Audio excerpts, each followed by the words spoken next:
Mais bon, là, on va passer à l'international avec notre consultant. Et content, Ismaël, il commence à sourire parce qu'on va évoquer la sélection marocaine avec notre consultant Yacine. Salut Yacine. Salut les amis, salut à tous. Comment tu vas?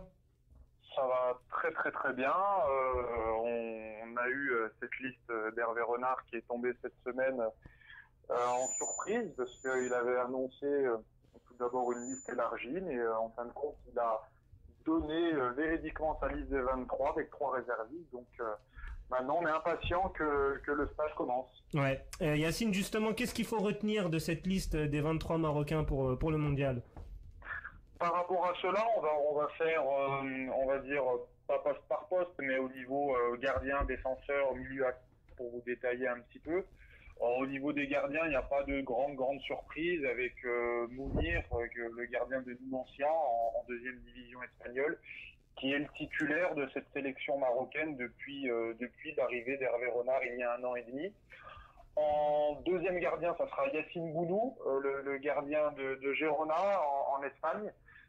Qui est titulaire indiscutable, donc beaucoup dans la presse marocaine veuillent qu'il soit titulaire lors de ce mondial. Mais comme vous le savez, quand un gardien est installé depuis très longtemps par un sélectionneur et qu'il y a une hiérarchie bien installée, je pense que sans surprise, ça sera vraiment Mounir le premier gardien pour le mondial avec le Maroc. Et troisième, il a récompensé le champion du Maroc en prenant le jeune Ahmad Tagnaouti, le gardien de l'Ittihad de Tanger, qui a été champion du Maroc pour la première fois de son histoire. Et il récompense ce club en prenant ce gardien qui sera troisième et qui apprendra avec 2 autres gardiens qui évoluent en Europe. D'ailleurs, ce sacre-là, de Tanger, bon, toi personnellement, t'étais très content. Hein. très content. Hein. Faudra qu'on repasse un petit son qu'il nous a envoyé. Ouais. Ah, il te l'a envoyé aussi? Ouais, il me l'a envoyé aussi. On aurait dû le mettre à l'antenne. C'est dommage. J'ai même pas entendu le son en plus. Ouais, il nous a envoyé un petit son. Il était moins mesuré qu'aujourd'hui. Ah ouais. Il était extatique. Beaucoup moins mesuré, notre ami Yacine, sur le sacre de Tanger. Yacine, la défense qui sera du coup autour de Mehdi Benassia, c'est ça? Absolument. Mehdi Benassia qui sera et qui est le leader de cette sélection et capitaine également des Lions de l'Atlas. La défense titulaire, on la connaît déjà. Ça sera arrière droit Nabil Dirar de Fenerbahçe, avec un axe central composé de Mehdi Benassia et de Romain Saïs qui évolue à Wolverhampton. Wolverhampton qui a facilement qui a dominé la Championship, qui a assuré sa place pour un retour en première ligue l'année prochaine. Ah, c'est bien. Et Romain Saïs en est vraiment l'artisan, on est un des artisans de cette montée, car il est vraiment titulaire indiscutable dans un championnat en plus dans la Championship de 24 équipes. Il a vraiment fait une très grosse saison. Donc Romain Saïs se jouera à côté de Mehdi Benassia dans l'axe central et arrière gauche, ça sera Achraf Hakimi. Le jeune défenseur du Real Madrid qui évolue habituellement au poste d'arrière droit, mais au Maroc, vu sa jeunesse et sa polyvalence et sa capacité à jouer des 2 pieds, il évoluera au poste d'arrière gauche. Et la petite on va dire la petite déception peut-être au niveau de la défense pour le reste des sélectionnés, c'est l'absence du Dijonnais Fouad Chafik, qui était, on va dire, constamment dans le groupe appelé par Hervé Renard lors des matchs amicaux pour les éliminatoires de la Coupe du Monde. Pas souvent titulaire, mais souvent dans le groupe.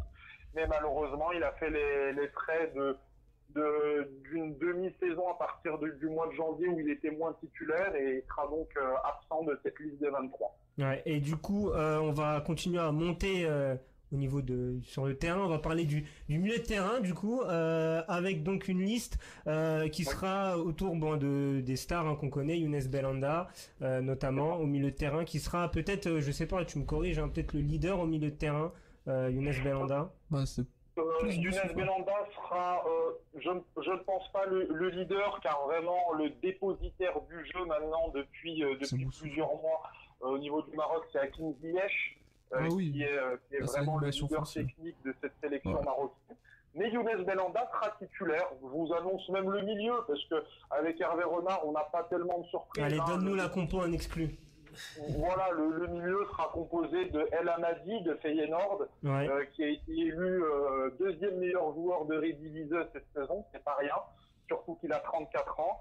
Donc c'est quand même une bonne performance pour son âge. C'est plus ancien. Donc El Amadi en milieu récupérateur, à côté de lui, milieu relayeur, ça sera Imbark Boussoufa, le grand vétéran de cette sélection marocaine. Et après une ligne de 3 devant, composée à droite de Nordin Amrabat qui joue à Leganés en Espagne. Le meneur de jeu, donc ça sera Hakim Ziyech, et légèrement sur le côté gauche, mais ils vont souvent interférer avec Hakim Ziyech, ça sera donc Younes Belhanda qui joue à Galatasaray. Très bien. Et en attaque, du coup, qui sera l'attaquant de pointe de cette équipe du Maroc? En attaque, ça sera, on va dire, pour l'instant, c'est bien parti pour que ça soit Khalid Boutaïb, l'attaquant qui évolue au Matalyaspor en Turquie. Mais avec les matchs amicaux, parce que le Maroc a 3 matchs amicaux avant le mondial, je pense que El Kaabi, l'attaquant du Renaissance de Berkane, qui a été titulaire également pour la sélection locale marocaine lors de la CHAN, je vous en avais parlé il y a quelques mois de cela, peut avoir sa petite carte à jouer, et si il entre dans ces matchs amicaux et qu'il est décisif, il peut bouleverser un petit peu la hiérarchie et débuter contre l'Iran au poste de titulaire. Donc voilà. Mais la grande surprise, Nassourdine, c'est vraiment l'absence de Sofiane Bouffal. J'allais en venir. Après, il a très peu joué aussi.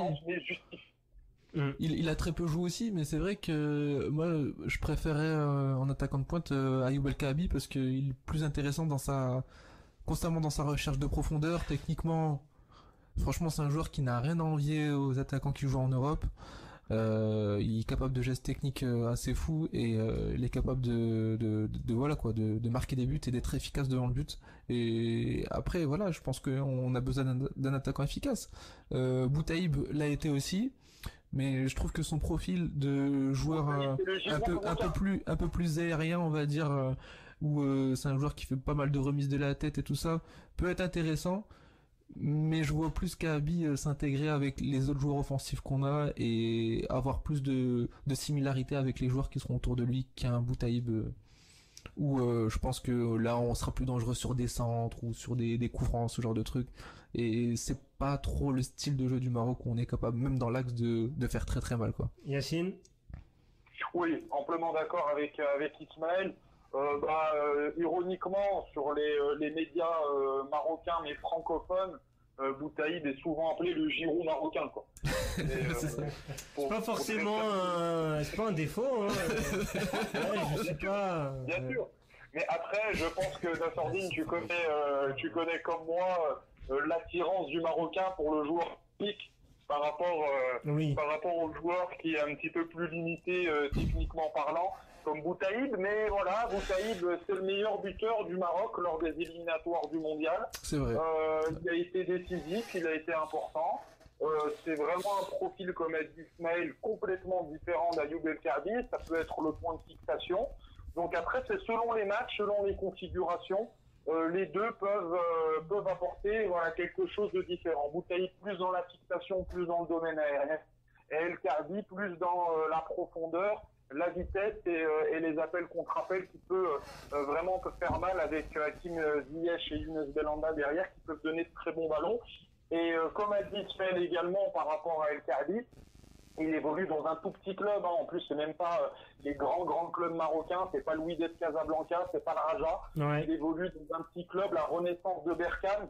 Je pense que vous peut-être connaissez cette ville par rapport à Hicham El Guerrouj, le grand athlète marocain. Voilà, c'est uniquement pour ça qu'elle est connue. Mais en dehors de cela, voilà, c'est un petit club. C'est le club du président de la Fédé, je pense. Ce petit stade de 4000 places de la Renaissance de Berkane, il y a eu tout au long de la saison des émissaires de l'Atlético Madrid, de Watford, de West Ham et également de Schalke 04 pour superviser Ayoub El Kaabi en vue de la saison prochaine. Donc c'est pas rien. Ouais, c'est pas rien. Avant que Ismaël réagisse sur les attaquants, tu étais en train de nous parler de l'absence de Sofiane Bouffal, qu'on connaît bien en Ligue 1, notamment passé par Lille. Les raisons de sa non-venue pour la Coupe du Monde, Yacine? Trop peu de temps de jeu en 2018. Depuis le mois de janvier, il a joué 27 petites minutes. C'est rien du tout. Oui. Depuis le mois de janvier, on approche de la fin mai, donc c'est vraiment rien du tout. Il a eu des problèmes, on va dire, personnels avec l'arrivée de Mark Hughes quand il est arrivé sur le banc de Southampton. Et voilà, les deux n'ont pas matché. Sofiane Bouffal a beaucoup été en réserve, voire même en dehors du groupe professionnel. Il s'entraînait même là à partir du mois d'avril avec les U21. C'est pour vous dire qu'il y a vraiment un divorce avec Bouffal et le club de Southampton. Et puis même lui là a avoué la semaine dernière lors d'une interview dans l'émission des SFR, le Breaking Foot, qu'il est en négociation, on va dire, pour partir de Southampton et que le projet Marseille pourrait l'intéresser. Ouais, il a fait un gros appel. C'est vraiment une grosse déconvenue parce que le supporter marocain aime beaucoup Sofiane Bouffal.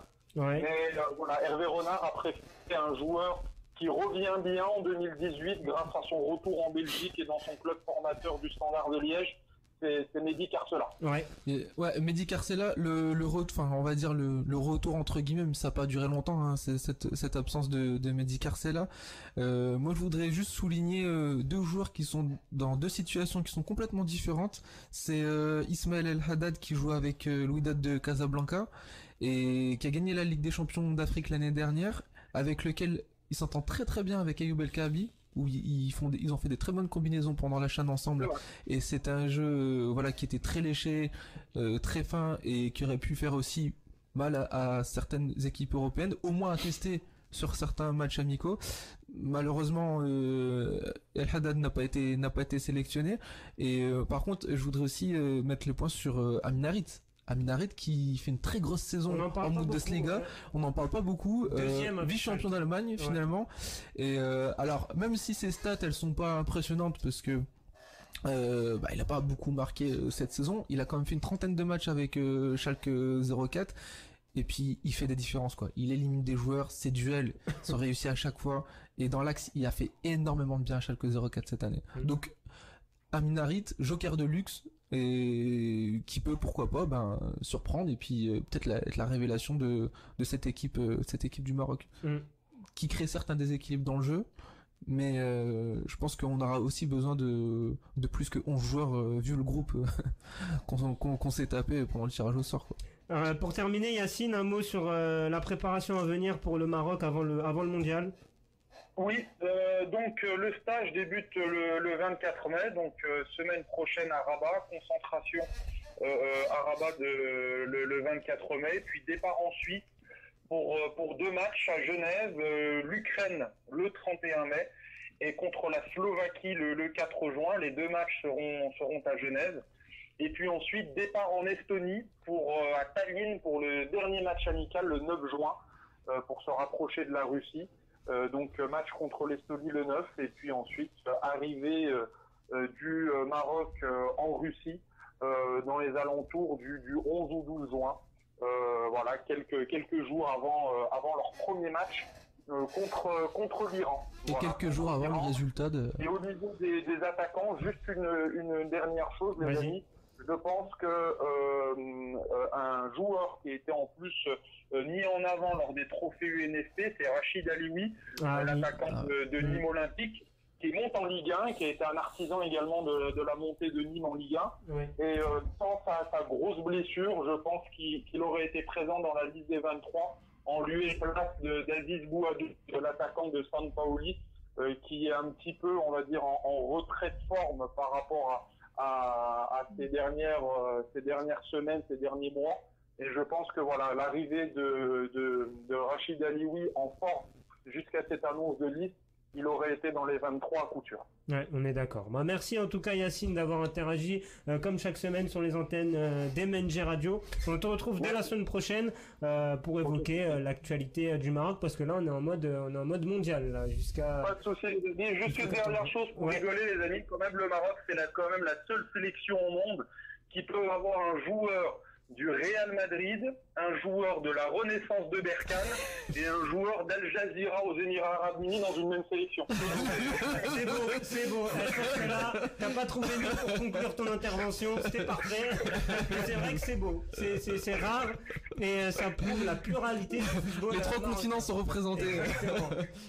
Merci Yacine en tout cas. À la semaine prochaine. Allez, ciao Yacine.